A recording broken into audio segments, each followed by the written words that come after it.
नमस्कार, खबरों का पंचनामा में आपका स्वागत है। मैं हूं आपके साथ अंशिका। हम लेकर आए हैं आपके लिए देश दुनिया की 5 बड़ी खबरें, जिनके विश्लेषण के लिए मेरे साथ स्टूडियो में मौजूद हैं कैपिटल टीवी के editor in chief doctor Manish Kumar. Doctor Manish, बहुत बहुत स्वागत। धन्यवाद। सबसे पहले नजर डालते हैं हेडलाइंस पर। वित्त मंत्री निर्मला सीतारमण का राहुल गांधी पर वार, पीएम का अपमान करना बताई उनकी फितरत। दीप सिद्धू और इकबाल सिंह को लाल किले पर लेकर पहुंची पुलिस, पूरी घटना का किया रिक्रिएशन। एनएसए अजीत डोभाल पर हमले की साजिश का खुलासा, पाक के आतंकी के रेकी का वीडियो हुआ वायरल। बंगाल में बीजेपी की परिवर्तन यात्रा में शामिल होंगे योगी आदित्यनाथ, हिंदू वोटर्स को लुभाने में निभाएंगे अहम भूमिका। आर्मेनियाई समुदाय ने उठाई पाकिस्तान को एफएटीएफ की काली सूची में डाले जाने की मांग, इमरान खान ने भारत पर लगाया अनर्गल आरोप।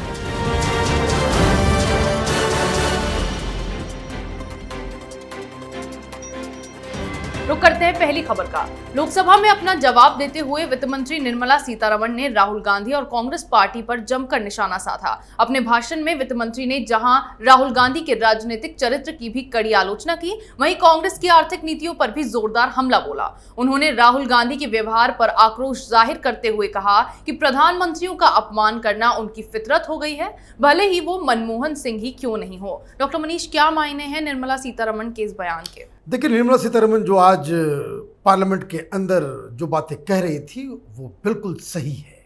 सही इस मायने में है कि अब तक लोकसभा के स्पीकर के द्वारा राहुल गांधी के ऊपर कोई एक्शन क्यों नहीं ली गई है, ये अपने आप में एक बड़ा सवाल है।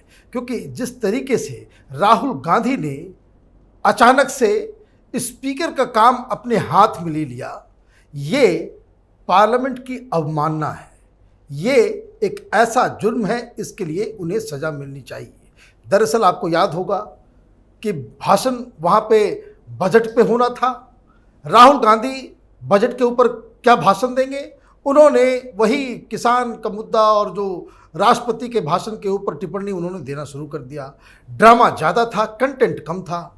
और तो और आप यहाँ तक आपने एक तो ये गलती की कि सब्जेक्ट के ऊपर आप बातचीत नहीं कर रहे थे। तो खैर चलिए, ये एक एमपी का अधिकार है, वो अपने मन से कुछ भी बोल सकता है। लेकिन उन्होंने जो जघन्य अपराध किया, उन्होंने बिना स्पीकर की अनुमति से वो जो इस आंदोलन में तथाकथित उसमें मारे गए जो लोग जिनकी मौत हुई है, उसके लिए उन्होंने अपनी पार्टी के लोगों को ये कहा कि 2 मिनट का मौन कर लें। और उन्होंने लोगों को कहा भी भाई उठ के खड़े हो जाओ, और उन्होंने ज़बरदस्ती वो मौन रख लिया। अब 2 मिनट का मौन 30 सेकंड में फिर उन्होंने ख़त्म भी कर दिया। तो ये सरासर ये जो कह सकते हैं कि ये जो पार्लियामेंट के अंदर आज तक इस तरह का कुकृत्य किसी भी लीडर ने नहीं किया है जो राहुल गांधी ने की है। अब इसके ऊपर विशेषाधिकार हनन का मसला उठाया जा रहा है, लेकिन अच्छा ये होगा कि इस तरह के शख्स को, जो प्रधानमंत्री, जो संविधान, जो सुप्रीम कोर्ट, जो पार्लियामेंट, इन सब का निरादर करता है, उसको सख्त से सख्त सजा मिले। यानी कि राहुल गांधी सत्ता के नशे में अब इतना डूब चुके हैं कि संविधान को भी वो अपने हाथ में ले रहे हैं। वहीं दिल्ली में लाल किले पर भड़की हिंसा के मामले में पुलिस की जांच तेज हो गई है। क्राइम ब्रांच की टीम दीप सिद्धू और इकबाल सिंह को लेकर आज उस रूट पर पहुंची जहां से वो लाल किले तक भीड़ के साथ पहुंचे थे। पहले दीप सिद्धू और इकबाल सिंह के पुलिस ने पूरा रूट समझा, यानी कि दोनों को लेकर 26 जनवरी हिंसा का क्राइम सीन रिक्रिएट किया गया। डॉक्टर मनीष, क्या क्या जानकारियां इसमें हासिल हुई? देखिए, इसमें जानकारियां वो हासिल होंगी कि जिस तरीके से उसने पूरा प्लान बनाया, जो बातें वो कह रहा है, क्या वो ज़मीन पे उसी तरीके से उसने उस काम को किया है, कितना टाइम लगा, क्या वक्त लगा, वहाँ कौन लोग थे, और तो और ये दिल्ली का मसला है, तो वो जिन जिन रूट से आया होगा, जितने बजे आया होगा, वहाँ के सीसीटीवी फुटेज से ये सारी की सारी बातें समझ में आएंगी। कई नए चेहरे भी बेनकाब होंगे, लेकिन ये सारी चीज़ें तो पुलिसिया कार्रवाई अपनी जगह चलती रहेगी। लेकिन अब हो ये रहा है कि जब से दीप सिद्धू और इकबाल सिंह पुलिस की गिरफ्त में आया है, खबर ये आ रही है कि सिंधु बॉर्डर जो है बिल्कुल खाली होता चला जा रहा है। वहाँ पे जहाँ टेंट लगे हुए होते थे, जहाँ लोग होते थे, लोग डर के मारे अब भाग रहे हैं, क्योंकि इन लोगों ने जिस तरह से अफवाह मिथ्या के आधार पे आंदोलन को खड़ा किया था, वही मिथ्या, वही अफवाह उड़ा करके ये लोग उन किसानों को ये समझा करके रखे हुए थे कि जब तक हम लोग दिल्ली में बैठे हुए हैं पुलिस कुछ नहीं कर सकती, किसी को गिरफ्तार नहीं करेगी। कल तक ये दीप सिद्धू बीजेपी का एजेंट था, जब तक वो गिरफ्तार नहीं हुआ था, और अब जब वो पकड़ा गया है तो एक नई कहानी रची जा रही है। और अब सिंघू बॉर्डर के ऊपर जो शाम में जो भाषण हो रहा है लीडर्स का, वो ये कह रहे हैं कि इकबाल सिंह, ये सिंघू, ये लखा, गैंगस्टर, इन सब के खिलाफ जो केसेस हैं उसको विड्रॉ किया जाए, तब हम इस जगह से उठेंगे। मतलब साफ है कि ये पहले भी किसानों के इंटरेस्ट के लिए, गरीब किसानों के लिए आंदोलन नहीं कर रहे थे। ये विदेशी पैसे, विदेशी चंदे, आईएसआई के एजेंट की तरह ये हिंदुस्तान के अंदर में हिंसा फैलाने का काम में जुटे हुए थे। और अब जब इसमें उनको सफलता हासिल नहीं हुई है, जब इनका पूरा प्लान दुनिया के सामने बेनकाब हो रहा है, तो अब इन दंगाइयों के साथ ये लोग खड़े नजर आ रहे हैं।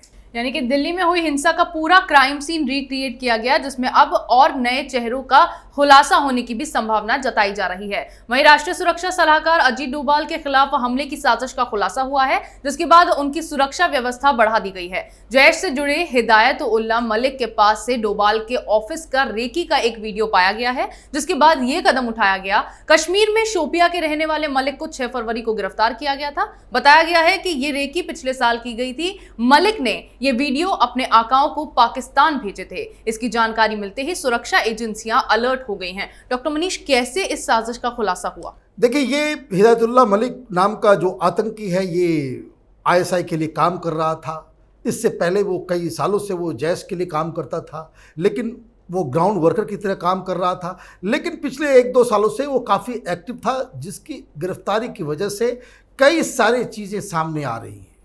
इसमें जो सबसे बड़ा खुलासा हुआ है, मैं आपको एक बात बता दूं कि जब से ये आर्टिकल 370 को हटाया गया है, जब से वहाँ पे गवर्नर रूल लागू है, जब से वहाँ पे इलेक्शंस हो रहे हैं, जब से वहाँ पे लोगों को सुविधाएं मिल रही है, उस वजह से ये जो आतंक का कारखाना था वो बंद हो गया है। बंद होने की दूसरी वजह यह है कि सरकार पूरी ताकत लगा चुकी है इस बात को लेकर के कि कश्मीर के अंदर कोई भी पैसा, अगर 1 रुपया भी हिंदुस्तान के किसी दूसरे हिस्से से वहाँ पहुँचता है या विदेश से पहुँचता है, उससे कहाँ से भेजा गया, कौन भेजने वाले हैं, उस पर पूरी तरह से निगरानी बनी हुई है। और पाकिस्तान, आईएसआई वो पैसे भेज नहीं पा रहा है, तो धीरे धीरे इनका पूरा नेटवर्क ध्वस्त होता चला जा रहा है। ये एक अपने आप में बड़ी सफलता है देश की, और इसके लिए पाकिस्तान को लगता है कि ये सारी की सारी चीज़ें हमारे एनएसए अजीत डोभाल इसके पीछे है। और अजीत डोभाल पाकिस्तान की आंखों के इतने बड़े किरकिरी हैं, इतना बड़ा उनको लगता है कि भाई उनकी वजह से ही पाकिस्तान की हालत जो है इस तरह से हो गई कि पूरी दुनिया में वो बिल्कुल रुसवा हो गया है, बदनाम हो गया है। न पैसे हैं, न कुछ है, न कोई धाक बची है, और तो और एक के बाद एक ऑपरेशन हिंदुस्तान करता चला जाता है, और वो अपनी जनता को कुछ बताने लायक भी नहीं बचे हैं। तो ऐसे में ये जो खबर आई है, इससे साफ साफ लग रहा है कि पाकिस्तान इस तरह के ऑपरेशन को करके अजीत डोभाल साहब के ऊपर कोई हमला कराना चाहता है, उनकी हत्या कराना चाहता है। क्योंकि पाकिस्तानियों को ये लगता है, आईएसआई को लगता है, वहाँ की सरकार को लगता है, इमरान खान को लगता है कि जो पाकिस्तान जिस तरीके से गर्त में जा रहा है, उसके लिए प्रधानमंत्री मोदी से ज़्यादा अजीत डोभाल जिम्मेदार हैं। यानी कि अजीत डोभाल के खिलाफ इस साजिश का खुलासा होने के बाद सुरक्षा एजेंसियां अब अलर्ट हो गई हैं। उधर बंगाल में चुनाव की तैयारियां जोरों पर हैं। उत्तर प्रदेश के मुख्यमंत्री योगी आदित्यनाथ बंगाल दौरे पर पहुंचे हैं, जहां वो क्रीनहर में परिवर्तन यात्रा में शामिल हुए। योगी आदित्यनाथ बंगाल में हिंदू वोटर्स को लुभाने में अपनी अहम भूमिका निभाएंगे। इसके साथ ही कानून व्यवस्था दुरुस्त करने के लिए योगी मॉडल कारगर साबित हुआ है। ऐसे में उनके भाषण पर सबकी नजरें रही हैं। डॉक्टर मनीष, अब योगी आदित्यनाथ का बंगाल जाना ममता बनर्जी के लिए क्या एक नई चुनौती है? देखिए, ये भारतीय जनता पार्टी का एक बहुत ही वेल प्लान्ड मूव है कि चूंकि बंगाल के अंदर में हर जगह जय श्री राम जो है वो उद्घोष हो गया है इस चुनावी कैंपेन का, तो ऐसे में जो सबसे बड़ा सिंबल भारतीय जनता पार्टी के पास है इसको कह सकते हैं कि तुर्क का इक्का, और वो हैं योगी आदित्यनाथ। योगी आदित्यनाथ के बंगाल दौरे से और उनके कैंपेन से बंगाल के अंदर भारतीय जनता पार्टी के कार्यकर्ताओं और उनके समर्थकों के बीच एक नई ऊर्जा बहेगी। और ये आपको मैं बता दूं कि 5-5 रथ यात्रा वहाँ पे चलाई जा रही है, जिसका नाम है परिवर्तन यात्रा। ये परिवर्तन यात्रा में वो शामिल हो रहे हैं, और किस जगह पे शामिल हो रहे हैं, तो वीरभूमि में एक जगह है कि नहर, और ये वो जगह है जहाँ हमारे प्रणव दादा वहाँ से आते हैं। ये उनका होम टाउन है, और इसीलिए आप देखिए सिंबलिज्म किस तरीके से भारतीय जनता पार्टी चुन चुनकर लोगों को इस्तेमाल करती है, और किन नेता की वजह से कहाँ पे फ़ायदा उठाया जा सकता है उसका इस्तेमाल किया जा रहा है। मैं आपको एक और जानकारी दे दूं कि ये योगी आदित्यनाथ के बाद वहाँ इस तरह के रथ यात्रा में स्मृति ईरानी भी शामिल होने वाली है। वो बहुत ही फ्लुएंट बांग्ला बोलती है। तो कहने का मतलब ये है कि एक तरफ भारतीय जनता पार्टी का कैंपेन है बंगाल के अंदर जो लगातार आगे बढ़ती चली जा रही है, और दूसरी तरफ ममता बनर्जी है जिनकी पार्टी ही डगमगा रही है। आए दिन कोई न कोई बड़ा लीडर उन्हें छोड़ के भारतीय जनता पार्टी में शामिल हो रहा है। यानी कि बंगाल में बीजेपी एक मजबूत पार्टी के रूप में उभर रही है, और ये ममता बनर्जी के लिए एक के बाद एक चुनौतियां खड़ी करती जा रही है। वहीं पाकिस्तान की मुसीबतें अब बढ़ती नजर आ रही है। अमेरिका के आर्मेनियाई समुदाय ने FATF से इस्लामाबाद को काली सूची में डालने की मांग की है। आर्मेनिया लंबे समय से ये आरोप लगाता रहा है कि उसके खिलाफ लड़ने के लिए इस्लामाबाद जिहादी आतंकियों को मनी लॉन्ड्रिंग के माध्यम से फंड उपलब्ध कराता है। इसके अलावा पाकिस्तान में FATF की ग्रे लिस्ट में होने का सारा दोष भी उल्टा भारत पर ही मंडिया है। अब 22 फरवरी को FATF की बैठक है जिसमें पाकिस्तान को ग्रे लिस्ट से निकाले जाने पर विचार किया जाएगा। ऐसे में पाकिस्तान छटपटा रहा है। डॉक्टर मनीष, क्यों पाकिस्तान ने भारत पर यह आरोप लगाया है? देखिए, ये भारत की कामयाबी है कि पाकिस्तान ग्रे लिस्ट में है, और अब ऐसा माना जा रहा है कि ग्रे लिस्ट से उसे बाहर निकाल के ब्लैक लिस्ट में डाल दिया जाएगा।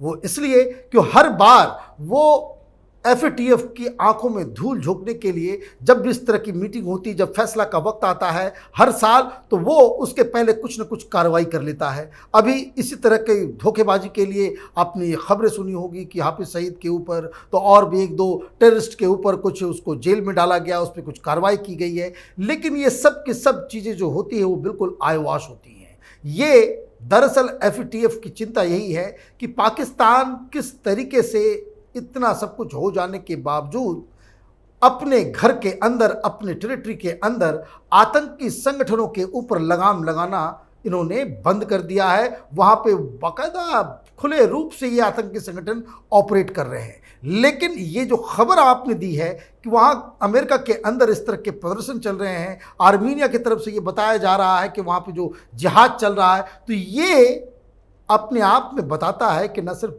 हिंदुस्तान बल्कि दुनिया के अलग अलग देशों में, अमेरिका में एक बहुत बड़ा जो डिफेंस और स्ट्रेटजिक एक्सपर्ट्स हैं, वो सारी चीज़ों को यही कहते हैं कि पाकिस्तान दुनिया के टेररिज्म का कैपिटल है। और अब देखना ये है कि चारों तरफ से घिरा हुआ पाकिस्तान, चूँकि आतंकवाद वहाँ है, आतंकी संगठन वहाँ धड़ल्ले से ऑपरेट कर रहे हैं, और जब इस तरह की मांगें उठती है कि दूसरे देशों में आतंक की सप्लाई वो करता है, उन आतंकियों को पैसे मुहैया कराता है, तो ऐसे में उम्मीद यही रखनी चाहिए कि जब 22 फरवरी को इस बार FATF की बैठक होती है तो पाकिस्तान को ग्रे लिस्ट से निकाल के ब्लैक लिस्ट में डाल दिया जाएगा।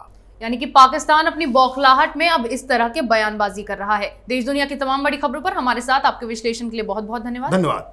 खबरों का पंचनामा में आज इतना ही। अगर आपको हमारा ये वीडियो पसंद आया हो तो इसे लाइक करें, शेयर करें, कमेंट करें, साथ ही हमारे चैनल को सब्सक्राइब करें। और अगर आप तक हमारे वीडियोस के नोटिफिकेशन नहीं पहुंच पाते तो अब आप कैपिटल TV के ऐप को भी डाउनलोड कर सकते हैं।